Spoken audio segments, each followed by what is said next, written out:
ভুল চিকিৎসায় কলেজ ছাত্রের মৃত্যুর অভিযোগ। ঝিনাইদহের কালীগঞ্জে ভুল চিকিৎসায় শ্রী উৎস ভট্টাচার্য নামে এক শিক্ষার্থীর মৃত্যুর অভিযোগ উঠেছে।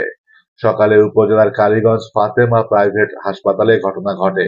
মৃত উৎস উপজেলার রায়গ্রামের উজ্জ্বল ভট্টাচার্যের ছেলে। স্বজন ও স্থানীয়রা জানায়, সকালে উপজেলা শহরের ফাতেমা প্রাইভেট হাসপাতালে নাকের পলিপাস অপারেশনের জন্য ভর্তি হয় শ্রী উৎস ভট্টাচার্য। হাসপাতালের চিকিৎসক রাজিবুল আহসান দুপুরে রোগীর পলিপাস অপারেশন করেন। অপারেশন করার পর রোগীর জ্ঞান না ফেরায় তাকে দ্রুত যশোর মেডিকেল কলেজ হাসপাতালে রেফার করে। বিকেলে মেডিকেল কলেজ হাসপাতালে পৌঁছালে কর্তব্যরত চিকিৎসক তাকে মৃত ঘোষণা করে। পরিবারের পক্ষ থেকে ঘটনার সুষ্ঠু তদন্ত করে জড়িতদের শাস্তির দাবি জানিয়েছে। এই ঘটনার পর স্থানীয় প্রশাসন প্রাইভেট হাসপাতালটি পরিদর্শন করেছে, তবে পরিবারের পক্ষ থেকে এখনো থানায় কোনো অভিযোগ দায়ের করেনি। শ্রী উৎস ভট্টাচার্য সরকারি মাহতাব উদ্দিন ডিগ্রি কলেজের প্রথম বর্ষের ছাত্র।